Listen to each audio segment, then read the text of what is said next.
going on, everybody? Just playing some slow blues today.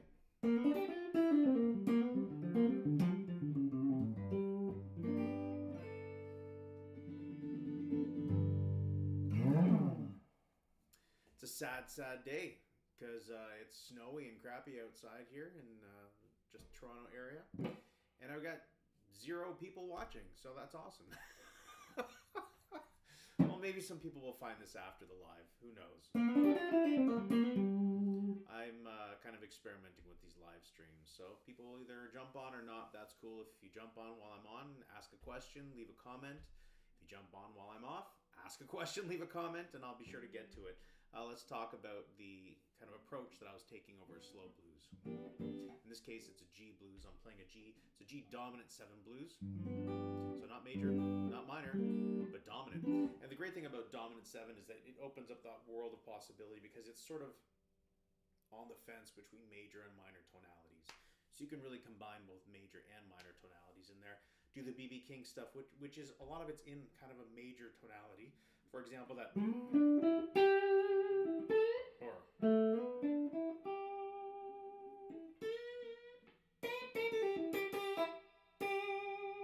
Finger slipped off. But basically, you know, you're right in that G major pentatonic scale.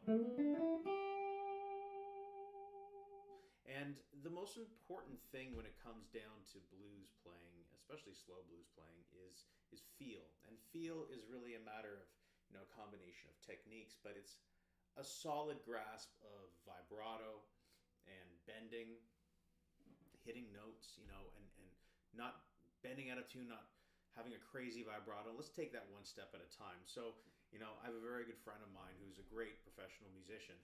Many years ago, I talked to him, and it's a difficult thing to talk to your friend about. It's sort of like saying, man, you kind of have to blow your nose. You got a booger on your face. But you only say that to somebody if you love them, right? Otherwise, you let them walk around with a booger on their face.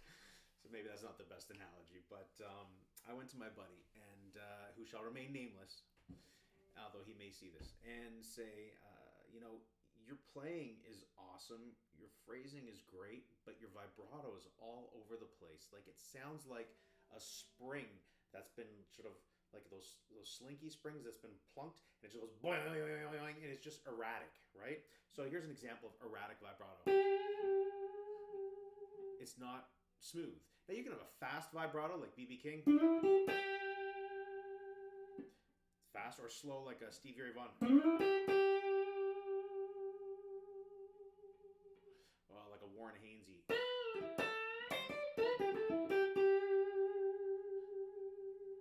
That tends to be where my ear and fingers go, is generally a slower vibrato. It's more of a felt thing. Now, you can have a Zakk Wylde type of vibrato, which again is really wild. But even that, in a more heavy metal sort of context, there's a consistency there. It's not all over the place and erratic.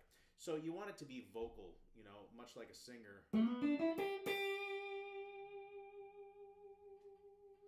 So you can hear that note and just let it ring. That's what people say, like with B.B. King.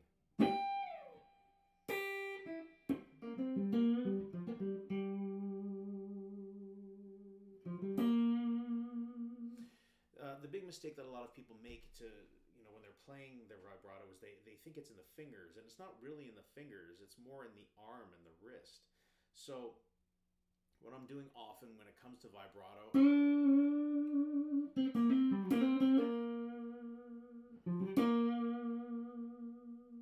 my finger really isn't moving.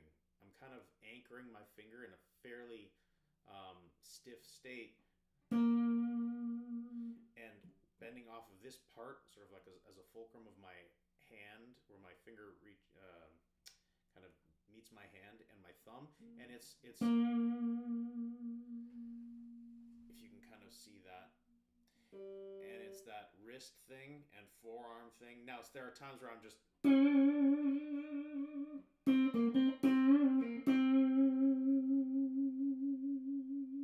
sometimes I'm pulling, like on the higher strings I'm pulling, or sort of the lower strings, I should say, I'm pulling. And on the higher strings I'm pushing.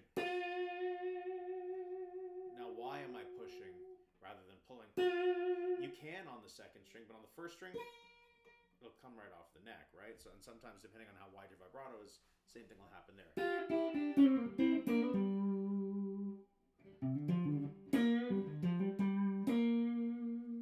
So that vibrato, the consistency of that vibrato is what makes it vocal, what makes it really kind of pleasing to the ear and beautiful to listen to. There are some singers that have that kind of amazing vibrato, and some singers sound like a billy goat. That and that just drives me nuts. So anyway, sort of when I'm playing,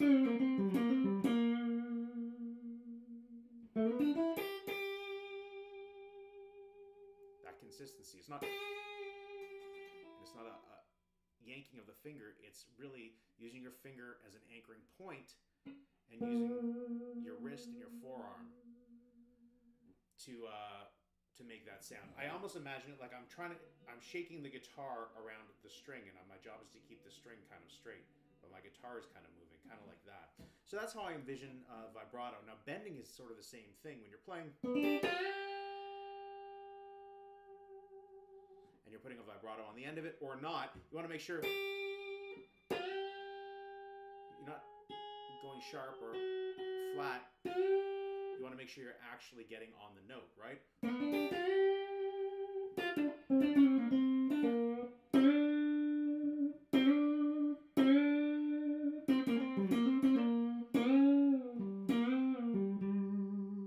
when you can do wild exaggerated bends,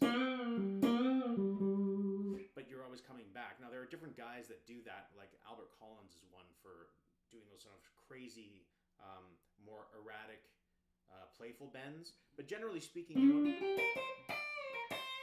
Now there I'm pre-bending. It's like...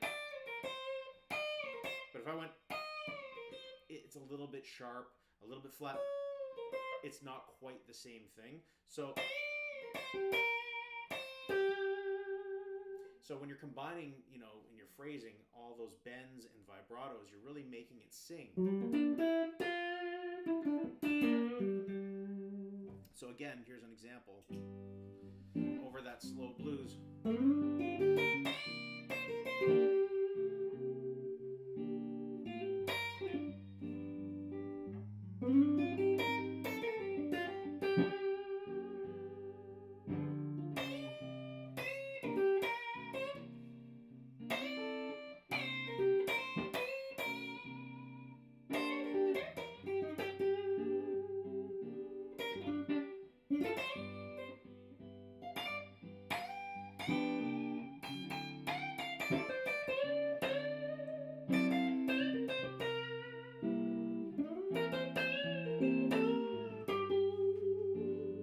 So what did I do there? I went to... That note isn't really in the scale, certainly not in the blues scale. I'm playing the G, 4th position minor pentatonic. That's the note. That note's not there, but... So I'm bending into it.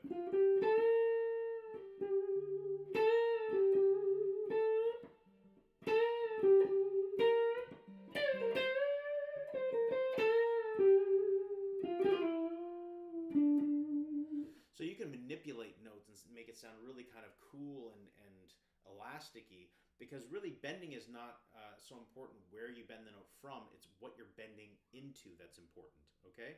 So you can bend on a wrong note going into a right note, or you can bend on a right note going into another right note. You just can't bend on a note and go into a wrong note. That would be way off. So for example, if I'm doing... You're like, what note is that? Or... It just sounds not quite right. I'll give you an example with the chords.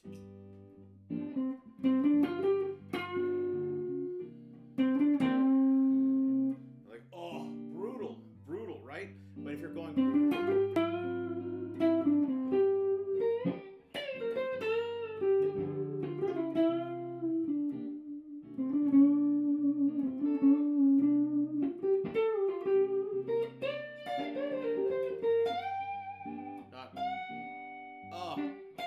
There you go. You hear the difference there, right? So you really want to make sure that when you're bending, you're aiming into the right note. And when you're using vibrato, whether it's at the top of the bend or on just a note, static note there. Or you can do that fast. It's harder, I find, to keep the quicker vibrato stable and not make it sound all over the place, but that's the key.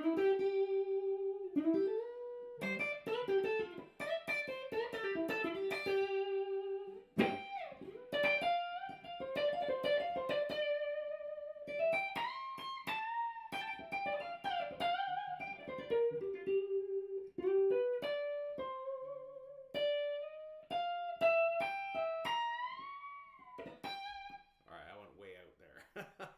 But you get the idea. So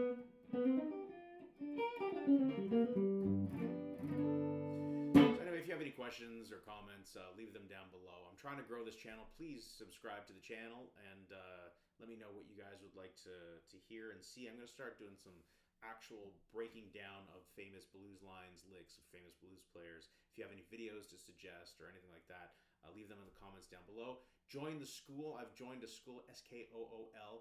I've created a school group where we can just talk blues guitarists, share clips, lessons for free, all that stuff. Just go to school and look at the group, Blues Guitar Breakdown. It's free to join.